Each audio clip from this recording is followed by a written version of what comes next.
Hola, ¿qué tal? Bienvenidos a Didactis. Os presentamos ahora la resolución de la prueba de acceso a la universidad EBAU de la convocatoria extraordinaria de 2024 de la Comunidad Autónoma de Aragón. El primer ejercicio nos dice lo siguiente.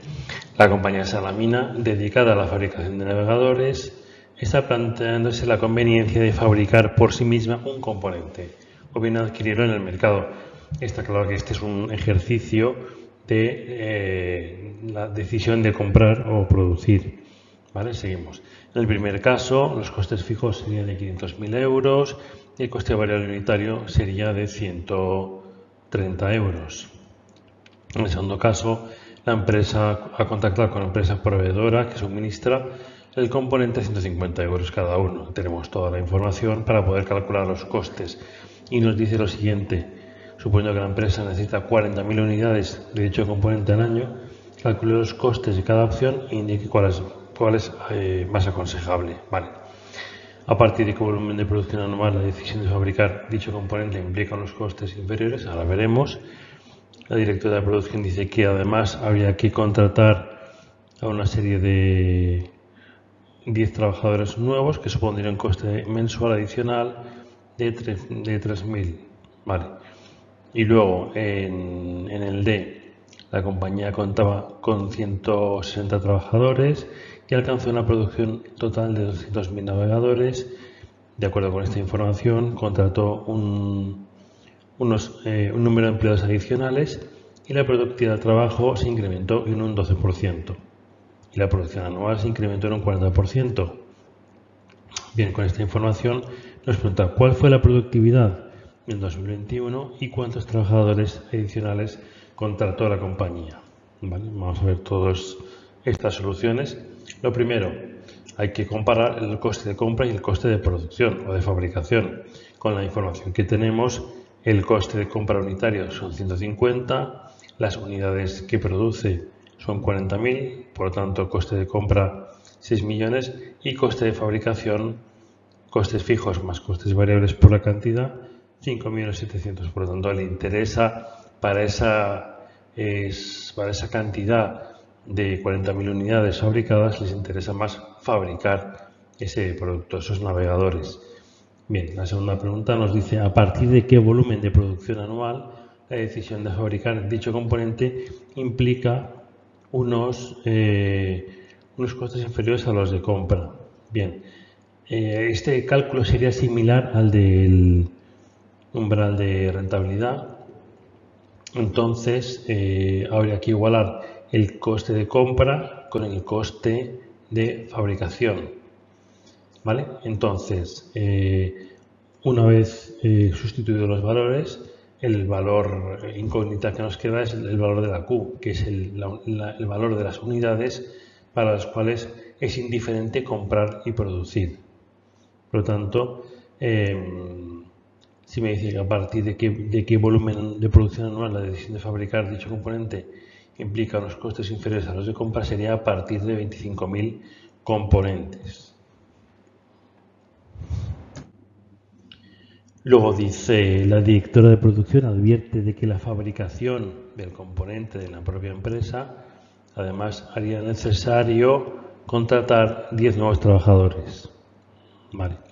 Analizar si la respuesta dada en el apartado A se ve modificada añadiendo un coste mensual, lo tenemos aquí, coste mensual adicional por cada trabajador de 3.000 euros al mes. Por lo tanto, actualizamos el coste de los trabajadores, que sería 3.000 euros al mes por 12 meses por 10 trabajadores adicionales. Los costes adicionales que se le plantea a la empresa por producir es 360.000. Si los sumamos a los 500.000 que teníamos anteriormente, resulta que los costes fijos actuales serían de 860.000. ¿Vale? Con esos costes fijos nuevos, resulta que la decisión ya no es la misma que antes, sino que es mejor comprar que producir porque el coste es menor. Bien, apartado de la compañía Salamina contaba en 2021 con 160 empleados y alcanzó una producción total de 200.000 navegadores. Bien, entonces en el año 2022 contrató un cierto número de trabajadores adicionales y la productividad del trabajo se incrementó en un 12% y la producción anual en un 40%. Me pregunta cuál fue la productividad del 2021 y cuántos trabajadores adicionales contrató la compañía. Vale.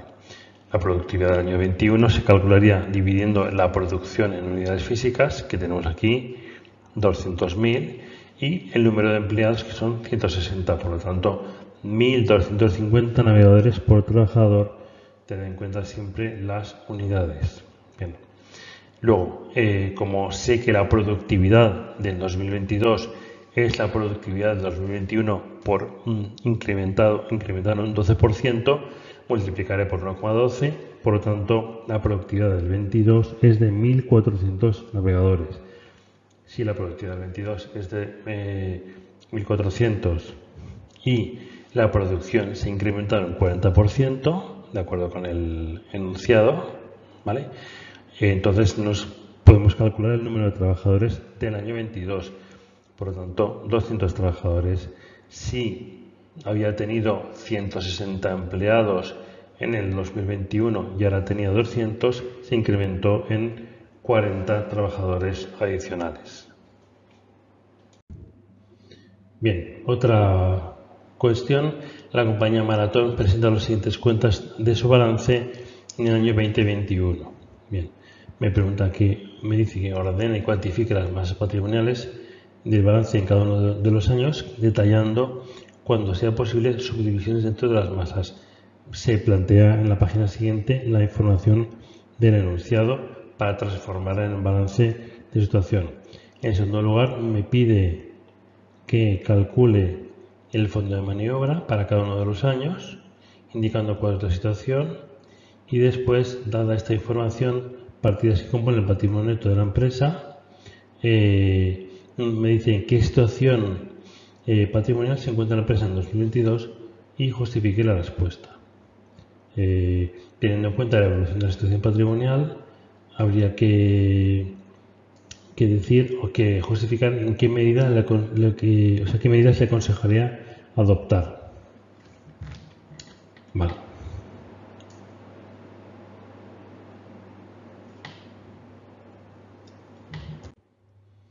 Aquí tenemos la información que nos proporciona el enunciado para transformar en el balance de situación. Este sería el balance de situación ya confeccionado. Vale. Entonces, a partir de esta información, me pide que calcule el fondo de maniobra para cada uno de los años e interpretar el resultado. Tenemos aquí en extracto la información del balance, de forma que en el 2020 el fondo de maniobra sería la diferencia entre el activo corriente, 38.500, menos el pasivo corriente, 22.500. El fondo de maniobra en el 2020 era positivo por valor de 160.000 euros. Por lo tanto, la empresa tiene una buena situación financiera, ya que con el activo corriente puede hacer frente al pasivo corriente o las deudas a corto plazo. En otro sentido, se podría decir que los capitales permanentes financian el activo no corriente más una parte del activo corriente, lo cual sería correcto. Vamos a ver qué ocurre en el año siguiente. En el año 2021 tenemos 25.400 de activo corriente, pero tenemos 28.400 de pasivo corriente. Por lo tanto, el fondo de maniobra es negativo en 3.000 euros. La empresa no puede hacer frente a sus compromisos a corto plazo y, visto también desde el punto de vista del pasivo, la empresa está financiando su activo no corriente con pasivo corriente, lo cual es un error. Vale, la pregunta C me dice, vale, ¿cuál es la situación patrimonial en el 2022, teniendo en cuenta que el patrimonio neto de ese año era de menos 7.000? Vale. Los años que hemos visto en los ejemplos, en los casos anteriores, eran el 2020 y 2021, y ahora nos da información del 2022. Bien, si el patrimonio neto del 2022 es negativo, ya que las pérdidas superan el capital social, la empresa no tiene recursos propios y es una situación negativa porque la empresa no podría hacer frente a todas sus deudas con el activo, ya que las deudas serían mayores que el activo. ¿Qué soluciones debería adoptar la empresa? Pues realizar una aportación de fondos desde los socios, es decir, una ampliación de capital o aportaciones de capital de los socios sí que constituya ampliación de capital, o puede también renegociar las deudas a corto plazo transformándolas a largo plazo. Y el ejercicio 4 nos plantea lo siguiente. La compañía Platea S.A. valora un proyecto de inversión, el proyecto Alfa, con los datos siguientes. Bien, en la pregunta nos dice, sabiendo que la empresa considera una tasa de actualización del 4,5 anual, tenemos que calcular los cobros y el flujo de caja para el año 1. Ya que veis aquí en el año 1, el valor de los cobros es la variable, la incógnita que tenemos. Y el proyecto beta, el segundo proyecto, dura 4 años y tiene la siguiente información. Aquí tenemos toda la información y nos dice que la condición para desarrollar el proyecto es que recupere el desembolso inicial antes de los 3,5 años. Bien, entonces suponiendo que los cobros y los pagos que genera la inversión se producen de forma uniforme, me pide que calcule el plazo de recuperación y ver si desarrollaría el proyecto o no, teniendo en cuenta esos 3,5 años. Para eso tendré que calcular el payback. Y luego la tercera pregunta es, el proyecto Gama dura 3 años y presenta los siguientes datos. Entonces, aquí lo que no tenemos es el desembolso inicial. Entonces, la empresa solo quiere llevar a cabo ese proyecto si lo puede recuperar en 2,5 años. ¿Vale? Pregunta, ¿cuál debería ser la cifra máxima del desembolso para que la empresa acepte desarrollar el proyecto Gama? Bien, primera pregunta. Entonces, aquí lo que nos falta es saber cuáles son los cobros. Bien, como tenemos toda la información para calcular el BAN menos los cobros, aquí tenéis, como siempre, la fórmula general para calcular el BAN. Entonces, también podemos calcular los flujos del año 2 de esta forma y formulamos el BAN, teniendo como variable el flujo neto de caja del año 1, flujo neto de caja entero. Bien, entonces despejando en esta ecuación, el flujo neto de caja 1 me da 17.600, pero lo que tengo que calcular son los cobros. Bueno, pues si el flujo neto de caja son 17.600 y eso es igual a cobros menos gastos o menos pagos, entonces los cobros son de 28.600 euros. Como siempre, las unidades. ¿Vale? Bien, la siguiente pregunta es la siguiente. Dice, si la empresa ha decidido que la condición para desarrollar el proyecto es que se recupera entre los 3,5 años, tengo que calcular el payback, ¿vale? Entonces, expreso la información facilitada como si fuese a calcular el payback y digo, vale, como lo tengo que calcular al cabo de 3,5 años, entonces, ¿en cuánto se recupera este proyecto? Bueno, pues entonces voy cogiendo año 0, importe pendiente de compensar 42.500, año 1, el importe pendiente se compensa con los flujos negativos de caja, el importe pendiente después es 30.500, luego en el año 2 esos 30.500 se compensan con otros 12.000, que es el flujo de caja del año 2, y así sucesivamente, ¿vale? Hasta el año 3, y el año 4 es cuando se supera. Vale, entonces decimos, si en 12 meses del año 4, como hemos dicho que se generan de forma uniforme, ¿vale? Entonces, si en 12 meses la empresa genera 18.000 euros de forma uniforme, ¿en cuánto tiempo se van a generar los 4.500 que me faltan para compensar, llegar al cero, para compensar el desembolso inicial? Pues hago la regla de 3 y obtengo que el valor serían 3 meses. Por lo tanto, el payback de este proyecto es de 3 años y 3 meses, que equivale a 3,25 años. Por lo tanto, el proyecto se habrá recuperado en esos 3,25 años. Entonces, la empresa sí que desarrollaría el proyecto beta, puesto que es posible recuperar la inversión antes del plazo de 3,5 años que se habían fijado. ¿Vale? Y el siguiente... Vale. La empresa solo llevaría a cabo el proyecto Gamma si puede recuperar el desembolso inicial en un plazo máximo de 2,5 años. Dada dicha condición y suponiendo que los cobros y pagos que genera se realizan también de forma uniforme, ¿vale? ¿Cuál debería ser la cifra máxima de desembolso inicial para que se pueda desarrollar el proyecto Gamma, suponiendo que se recupera en 2,5 años? Bien, entonces vamos a hacer lo siguiente. Calculamos los flujos netos de caja del proyecto, ¿vale?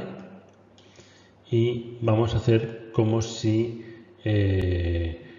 tuviéramos un payback, ¿vale? Entonces, para que se recupere el proyecto en 2,5 años, haría falta compensar el flujo neto de caja de los años 1 y 2 completos, es decir, el año 1 y el año 2 completos, ¿vale? Y como tenemos que recuperar, o sea, tenemos que tardar 0,5 años más, es decir, 1, 2 más 0,5. Entonces, los flujos de caja del año 3, que son de 10.000, ¿vale? Si en 12 meses genero 10.000, ¿cuántos generaré en la mitad de tiempo? Pues 5.000. Por lo tanto, se tienen que generar 5.000, ¿vale? En el tercer año. Entonces, si sumamos los flujos netos de caja de los 3 años, del año 1 entero, del año 2 entero y de la mitad del año 3, resulta que el desembolso que habría que hacer para que se recuperase todo en 2,5 años sería de 19.000 euros. ¿Vale? Y esta sería la solución de este examen. Muchas gracias por vuestra atención. Espero que os haya servido de ayuda. Hasta pronto.